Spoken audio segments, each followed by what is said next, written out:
tunasema kolobi tulitwamba verite Kinshasa mbuji Michael Zilubumbashi Kinumanyema Kalemi Uvira Toma Bukavu Kutapa na Beni Kisangani Boyo Wapoma Madamata Dipuna wachana Turba Manaka Kipu Chikapa Kananga Du nord au sud, de l'est à l'ouest Na wakasena l'Afrique Nokoloba Bosolo Nokoloba Bosolo Chikaba rumeur Sana na pimba bileja Sanga solo Kona finira mboka Kongwa solo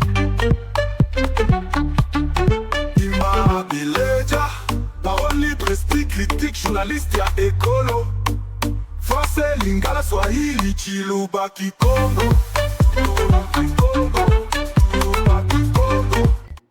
Très bien, voilà.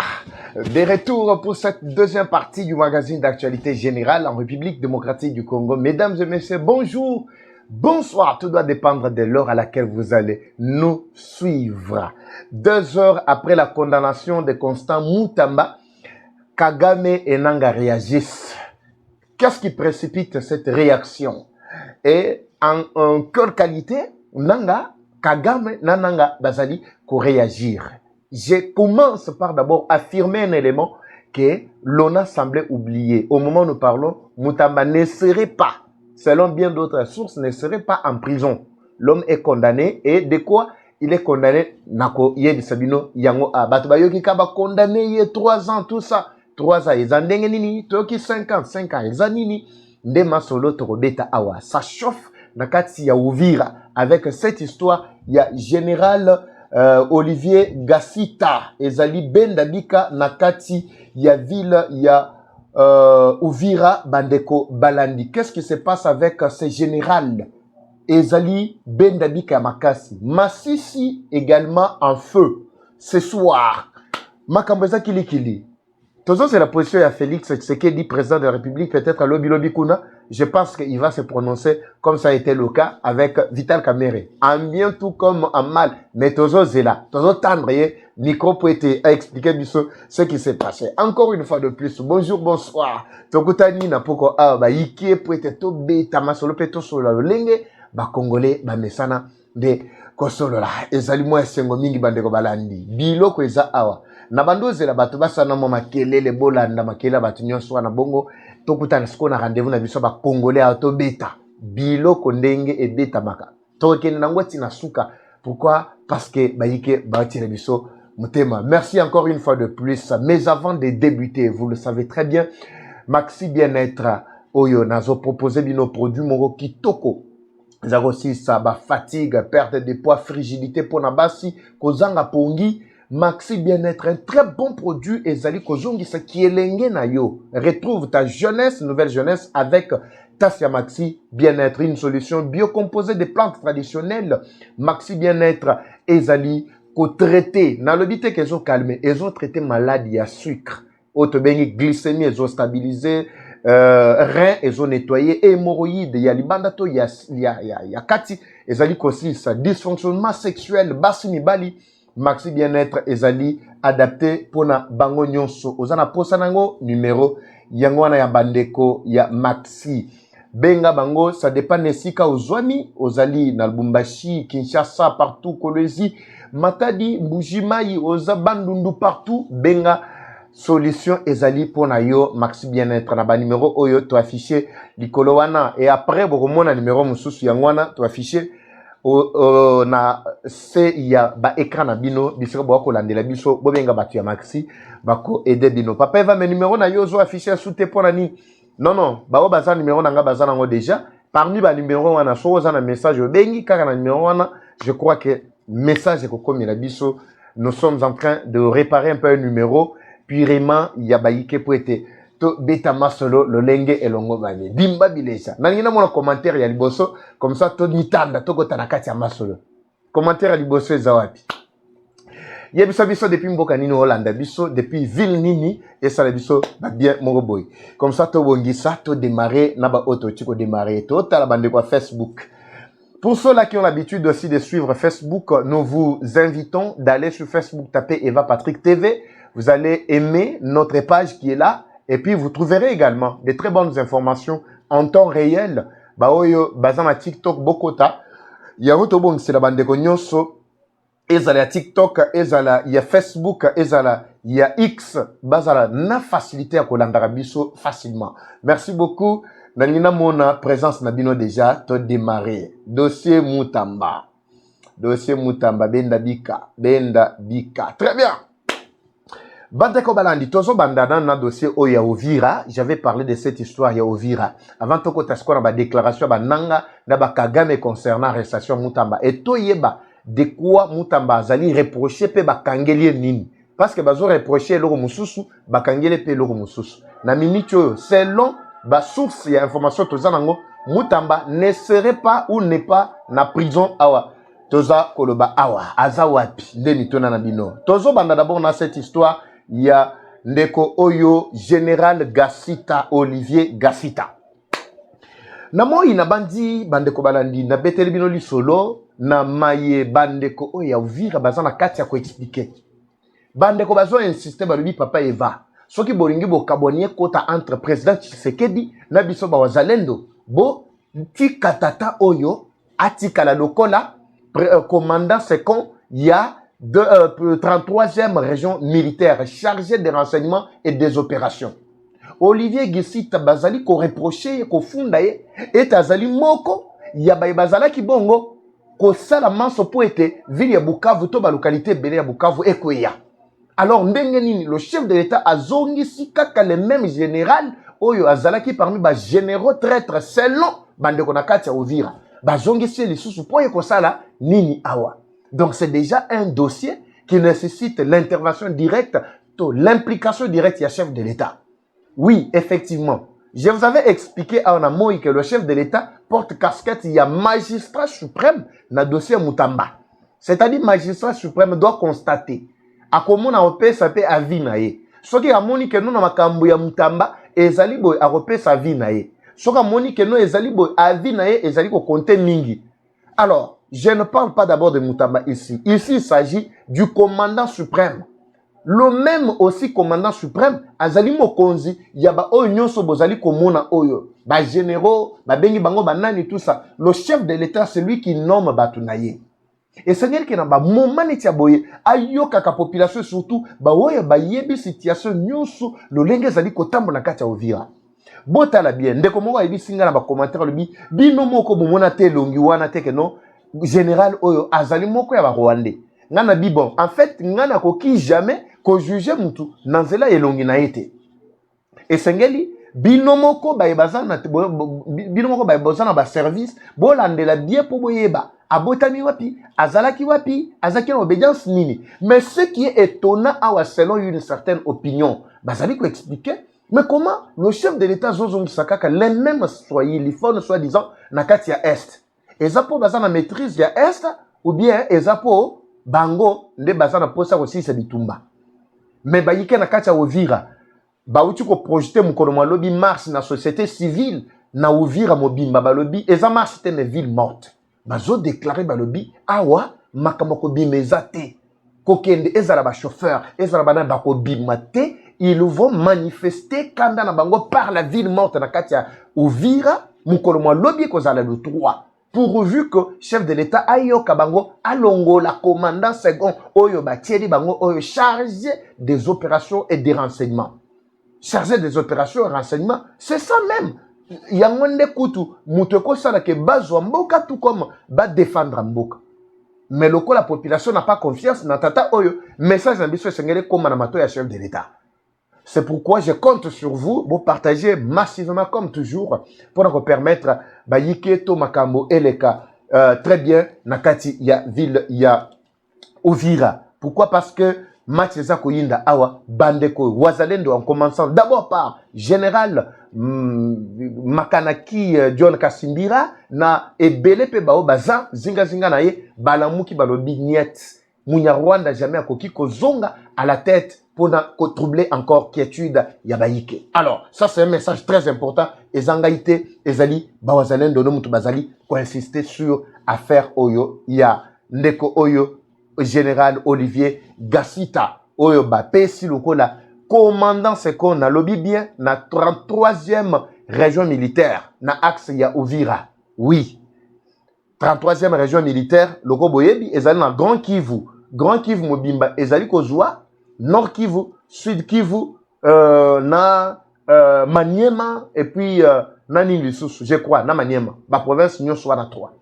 Alors, quelqu'un a posé la question, il a dit, Kabila connaissant bien ce qu'il était en train de préparer, pourquoi tango ba découpage et salemaki ba touchaka go plutôt Nord na Sud Kivu na Maniema te po na dini. Ezali nde constat na ye. Pourquoi abongisaki que eloko wana etikala to espace wana etikala est constitué lokola la force na ye à tout moment qu'il voudra mener ba action azana ba contrainte te.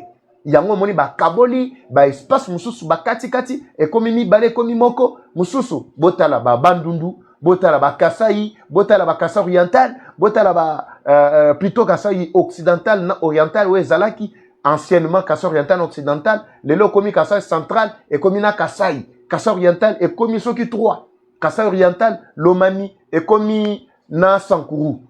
Donc ezali ko pesa moi mobulu makasi bandeko. C'était un plan déjà prémédité, to éviter. Pourquoi ne pas permettre bandeko ya kwa mususu bazongisa bango pe batinda bango pe na est bakende ko sala bitumba ena. Alors, c'est une question ebele ya ba congolais bazali bongo ko mi tuna bandeko balandi. Makamo Mutamba ezali ko lekela bayike. Je commence d'abord par préciser. Awa Nanga vient de se prononcer.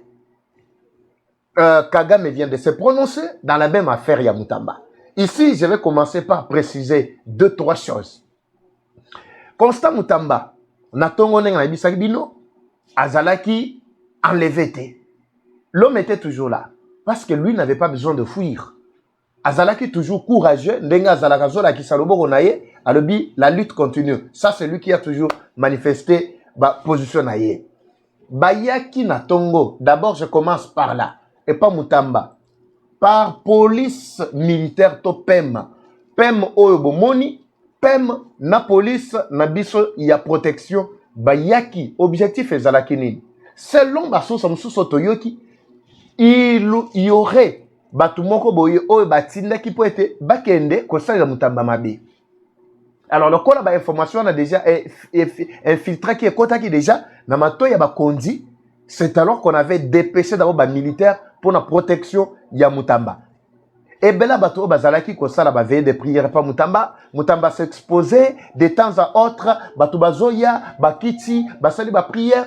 Des rebelles et des ennemis étaient déjà en train de planifier le komoko contre Mutamba. Avant Mutamba, à côté nakati, il y a Makambo Oye Baucho condamné après-midi à l'Elo.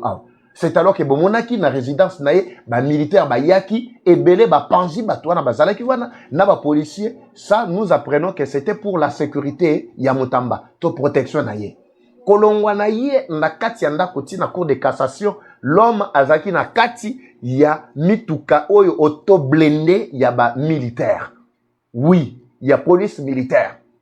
Mais ce qui étonne dans cette histoire, c'est quoi? Dispositif militaire qu'on avait déployé autour de la cour de cassation, au long Yandiela Mobimba Kolonga et pas Mutamba, ti na cour de cassation. C'est ce qui impressionne et ce qui étonne. Bamemi Mutamba ti kuna, aucune crainte. Toyebaki ke bozo mema déjà un condamné. Parce que verdict c'est tombaki nango depuis jour wana oba reportaki wana. Ezalaki nango déjà. On ne voulait pas publier. Pourquoi? Parce que tension aux populations, il fallait calmer, étudier progressivement tension il y a la Congolais. Le lundi. Monique le lundi, tension c'est alors qu'on a renforcé d'abord le dispositif militaire pour que empêcher la population d'accompagner Mutamba. On savait déjà que Mutamba devrait être condamné. Ça c'était déjà connu. Selon l'analyse na biso va tokota kanakati ya boîte. Mener un condamné en avance. Parce que procès Mutamba, je vous ai tout expliqué comment ce procès a commencé et Ndenge et Zalaki Bongo Kotambola. Rien ne nous surprenait. Bamemi Mutamba, malembe tina cour de cassation. Prononcé verdict. Balandi, balandi te. Boya na expliqué bino après ba consultation na ngai, après kolandela bakamboana. Mutamba condamné na 3 ans de prison ferme. C'est-à-dire quoi? Bakoti c'est na kati ya prison ko sala 3 ans il y a prison ferme. Boyo kanan d'abord wana ezali ba grief to ezali ba motif ya condamnation na ye. De deux, ba empêcher ye pour azala éligible na ba fonction nyonso ya vote. C'est-à-dire pendant 5 ans Mutamba akoki ko participer na vote té. Nous sommes en train d'aller petit à petit.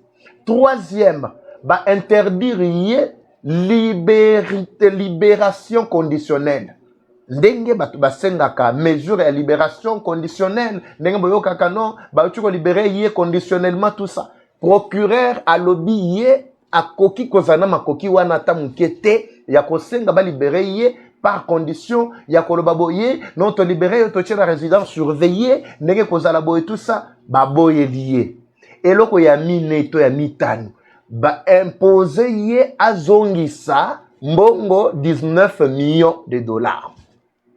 Je pense que boyoki ba makambo ba reprocher nango Mutamba to yango ba kotiena na kacha boloko siko to banda ko pasola siko mo malembe na ndenge ya ba analyse na biso binomo boyebi biso wa congrès toza lenge na biso ya komona bandeko balandi total sikoyi ba condamner Mutamba pona 3 heures de prison ferme motif ezali détournement awa ba sambisi Mutamba bozalaki kolanda situation mobimba balobaki que motif ezalaki nini Mutamba détourné to ezalaki tentative ya détournement. Mais pourquoi la condamnation bazolo ba que 3 ans ezali ya détournement? Bango moko ba confirmer que mbongo ezana kati ya compte 18 millions. Mais balobi que ba condamné pour na détournement. Ça c'est premier élément. Deuxième élément, bazo pekisa ye droit ya vote na ye. Rapport ezawapi et puis ba pekisi ye a participer to a kota na ba fonction publique. Rapport ezawapi entre mutu oyo condamné pour na makambo ya détournement soi-disant ndenge bolobi mais ekoti siko na makambo ya inéligibilité na ba fonction publique pe na ba droit de vote privé na ba droit de vote wana ne mutu na mususu bozo ba élément surtout ba analyste ya manani likolo biso tozo betande na mnoko mboka po ke ba yike banso ba yoka calmement ce qui s'est passé. Moi, je trouve que cette condamnation, c'est une victoire, non seulement pour Mutamba, mais aussi pour la justice de notre pays. Oui, papa Eva, j'aurais appris que même le nouveau ministre de la Justice, Oyaza en place, paraît-il, Azali Nakacha Koluka a démissionné Yemoko. Azo subir ba menace, ba pression ya makasi. Donc, Aza bras croisé moyen à travailler Zate. Nayoki, bandekomo ba ebi singa bongo. Na Hollande la situation na pona yeba pourquoi azali ko décider à démissionner et banani bazo salaye pression et loko ya misatu na kati ya banalise na biso to tambula mo malembe ya misatu basengi azongisa 19 millions mongo o Mutamba esengela azongisa eza o eza na kati ya banque ya Robank wana ou bien o ya ye ya ndako ya kozongisa. Je ne sais pas si vous comprenez. 19 millions. Eza oyo, eza na kati ya compte wana, o bolobi keno, asala ke zaki tentative ya détournement. Malgré bo condamné, bo kole ye ke zali détournement. Mais oyo mbongo, il faut azongi sa 19 millions wana. Eza oyo ya yibaki, ou bien eza oyo eza na kati ya banque.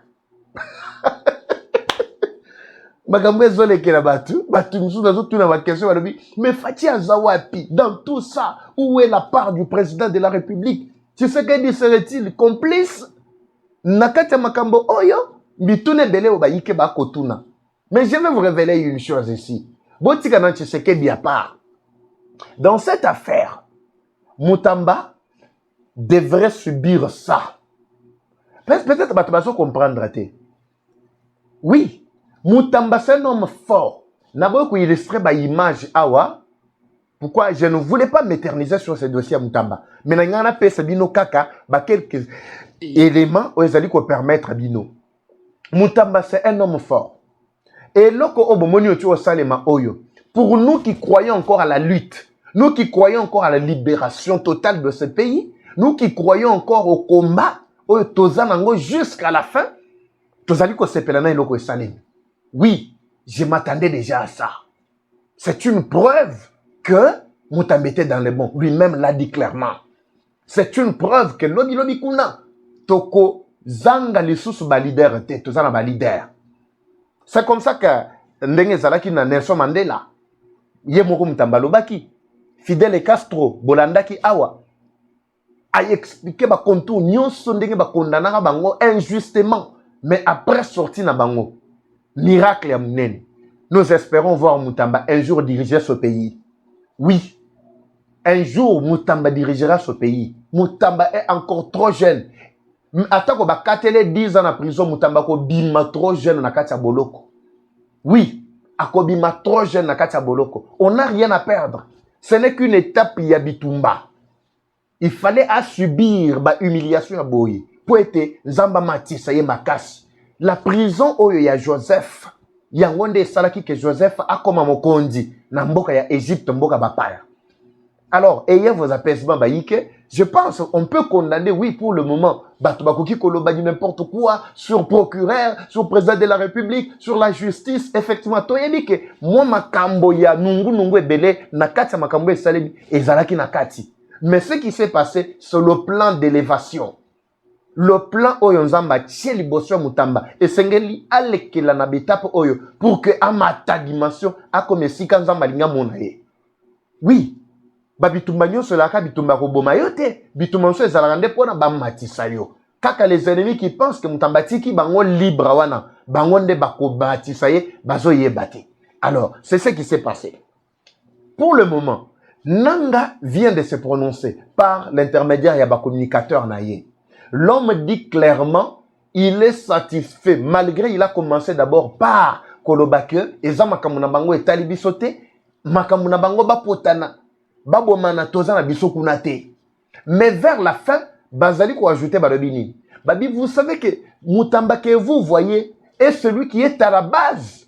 Il y a ba procès nyonso obomoli ba condamné biso. Là c'est Nanga qui parle. Oui, Mutamba oyo abotoli biso ndenge na zolo baboye. Biso nyonso ne tozolo baboye na kati ya AFC na biso tozali ba condamné à mort. Wana Nanga zolo ba. Biloko na biso nyonso babotoli. Ba pauvre wana babotoli bakomi ko se pavaner na kati ya ba piscine na ngai. Azo regretta lobi Mutamba makambo sala biso esengelaki a subir kaka le coup ya boye. Soki Nanga zo sepela na ku ekomeli Mutamba. Regardez derrière la justice. Puissance nini ezalaki. Kagame memement. Kagame dit clairement que ezana bana mususu baye bazana expérience ata mukete pona ko bongisa mboka à la dimension continentale comme la RDC. Atangi kombo ya Mutamba na kati. Il salue la décision de la justice congolaise. Kagame. Botela siko sima. Oyo Nanga na Kagame bazali ko saluer to ko sepela na yango. Bisos ko bayike, toki ko sepela nango bien toki kote le mela yango. Boza déjà la réponse à Mitou na bino. C'est ce qui s'est passé réellement Bandeko Balandi. Rien ne doit nous surprendre ni de loin ni de près et ça ni chaud ni froid. La lutte continue. Biso tozo continue na kobunda. Bitumbezo continue jusqu'à ce que mboka we kozala libéré totalement. Mais ba perspective est à moi ebele. Position à liboso, président Tshisekedi a toute cette la latitude. Malgré l'Union sur balobi ezanango ba grief ba collé yeka ya kokole. En réalité, le président de la République azali na makoki manso lobi kuna ya ko libérer n'importe qui par la grâce présidentielle. C'est tout à fait normal. To mona ki awa ba kondaki kamere biso tout sepela ki to betaki maboko ba tebele tous les Congolais ba sepela ka awa. Il n'a pas fait 2 ans. Après azawapi. Muto ba katela ki ye 20 ans. Après accueilli, cour de cassation à Katele 10 ans. Après, Tozawapi. N'appelle plutôt, à Kendaki n'appelle. En une minute, Tozawapi. Vous ne voyez pas ce que Kamere est en train de planifier. Il planifie même de plus que ce que le chef de l'État est en train de prévoir. Bandeko Balandi, Tofongola Miso, Totelema. Ce pays nous appartient. Tokoki jamais coupé sa rebelle raison, n'a pas besoin d'avoir bazako sala wanate. Nanga zo bakisa lobi ndenge nini. Abi même le président de la République honoraire. Petit wana Mutamba zwaka courage akotia loboko sur ye. Heureusement que depuis Yamakambi Nyonso nazalaki ko expliquer bino tongo midi poko nabi tout ça ça commençait le jour où c'est comme ça. le sentier était déjà bien planifié. Alors, rien à craindre ici, Bandeko Balandi. Je crois que c'est ça mon avis. Tout mon point de vue, on a payé. On a payé pour te permettre de en profondeur, Balandela. Le reste, il y a ma situation. Je crois que je vous laisse pour l'instant. Aujourd'hui, situation à Massissi. Na retard lango na relevé lango mukolo mwa lobby parce que j'attendais bien d'autres éléments ici. Mais selon l'information comme Elibiso, M23 bazana mbangu ya kosakanate na kati ya Massissi. Parti na bango etikala na kati ya Massissi ba pakati mbango nanga kosaki bango lobby tokobeta réplique ya makasi, réplique ezate. Les rebelles ba kufi ebele na kati ya moyen et au plateau. Après ba meki komata susu na axe ya Massissi ba kufi le susu tele belé. Autozoloba match bebeli bango bandeko balandi. Je reviens demain avec bien d'autres éléments pour nako partager comme toujours, comme d'habitude. Nanina mon réaction na bino par rapport il y a dossier Oya Mutamba, par rapport il y a dossier il y a général Olivier Gassuta nakati ya Uvira, boye bisabiso nakati ba commentaire. La guerre est rwandaise comme toujours, mais la victoire reste congolaise. La patrie ou la mort, nous vaincrons. Eva Patrick, Eva Chou. Ngana bino tokutani na prochain numéro. C'est parti.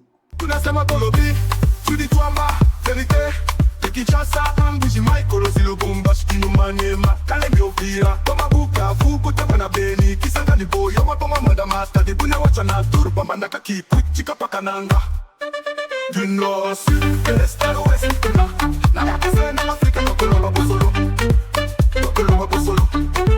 si tu as rumeur, ça n'a la pimba bileja. Sanga solo, pour na finir la mboka kongwa solo. Ima bileja, parole libre, esprit critique, journaliste ya écolo. Français, lingala, swahili, chiluba, kikongo.